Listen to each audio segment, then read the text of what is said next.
So about a year ago, I wanted to get into mountain biking, and I came from a BMX background, and so I wanted something I could hit jumps on. So I decided I would get a dirt jumping mountain bike, and I also wanted to be able to ride trails on it, so I got one that had a 9-speed derailleur on it. Actually, I think it was only a 7-speed. I think it was a 7-speed. And it worked really well for dirt jumping, but it didn't really end up working out that well for trail riding. The sizing of it was just too small to really get full leg extension on the pedals even when I had the seat at the highest position, and it was hard for me to keep up with my friends on the trail. It also only had a rear brake. The brand is called a Fazari, which they don't usually make dirt jumping bikes, but I'm pretty sure that's what this was. At least that's what the previous owner told me, but there's no branding on the frame itself. Couldn't even find a serial number.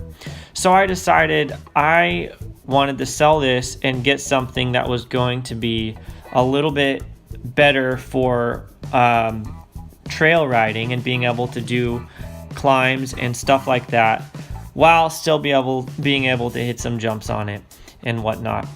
At the end of the day, I wanted to be able to ride with my friends. So I looked into getting something new.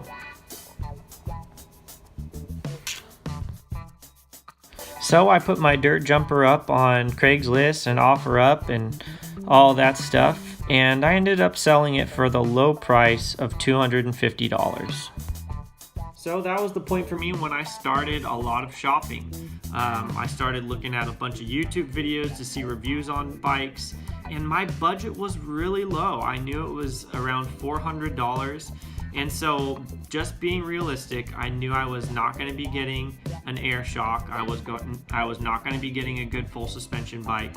I wasn't going to be getting tubeless ready tires. I knew I was going to be getting the basics: cable disc brakes, spring fork, hardtail, tires with tubes in them, and if I was lucky, I might get a bike with the geometry that I wanted, which was a slack head tube, more aggressive style geometry. And so I just started doing a ton of shopping, and I knew I really liked the hook, line, and sinker Diamondback models, but those were all way out of my price range buying them new, and they were hard to come by used at an affordable price too. So Kev Central is another YouTube channel, did a review on the Nishiki Colorado Comp 27.5 Plus that's available at Dick's Sporting Goods. And so one of my friends showed me that, and that piqued my interest a little bit. So here it is, the photos from online on the Dick's Sporting Goods website. It comes with cool plus size tires, Ken does. There's the front tire there, nice and fat. Comes with a NX 1x11 drivetrain, Suntour XEM forks with a through axle, which is pretty nice. Mechanical disc brakes as to be expected, and the NX drivetrain, which has a good reputation. And it's a good looking bike. I love the color orange, and it's a gray and orange bike. The only thing I didn't really love is the stem was super long, but I got myself a $10 off coupon and waited for it to go on sale, and I ended up getting that bike for $440 something out the door.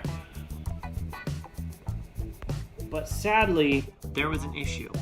As soon as I got the bike, took it out to the trails, and there was this horrible popping sound that would happen when I would pedal, particularly when I put pressure on the pedals, like going up a hill or something.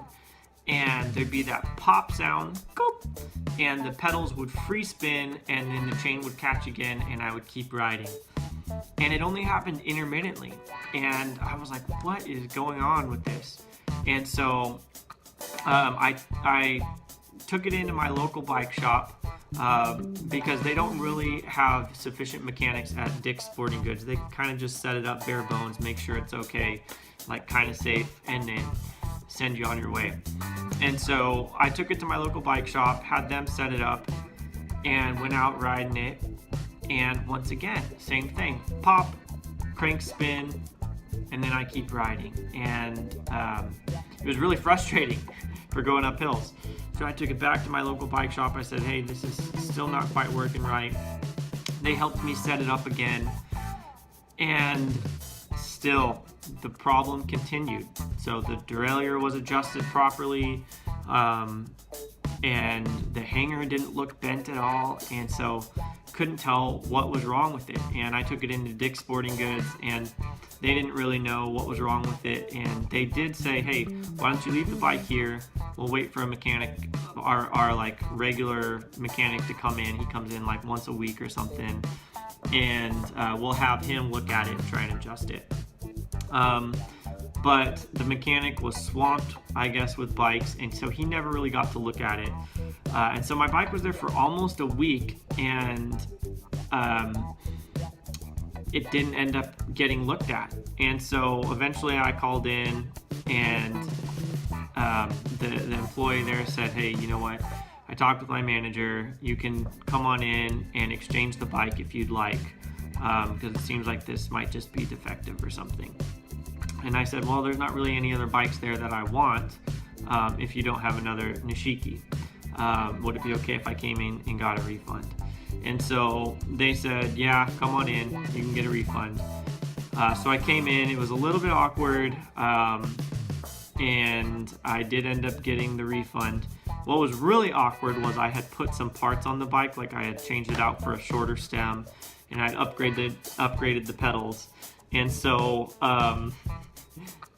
they wouldn't let me take them off once I brought the bike in. I should have taken them off before, but they wouldn't let me take them off once I had the bike in, and so I had to have one of the employees come and take it off, and it was really kind of awkward, but it worked out. I got my money back, and at that point I started, actually I was already sure of what bike I wanted at that point, which was the Diamondback hook. So some of you guys saw this in my last video, but this was the bike that I ended up purchasing. And I had known that I wanted the hook after I had ridden my friend's Sinker, which is in the same series as this Diamondback series. There's the hook, the line, and the Sinker. And the Sinker is just a nicer model, but it has the same frame geometry. And I rode his bike, and I loved the way it rode. I loved how easy it was to move around and how light it was. I mean, at least compared to the Nishiki that was like 35 pounds. I knew this was what I wanted. And so I found this on OfferUp for like 300. It was advertised for 350 bucks, and I got it a little bit less than that. And I did end up needing to put quite a bit of work in it because it had a bent rear wheel that I needed to replace. I set it up tubeless, and it needed new tires, so I put new tires on it.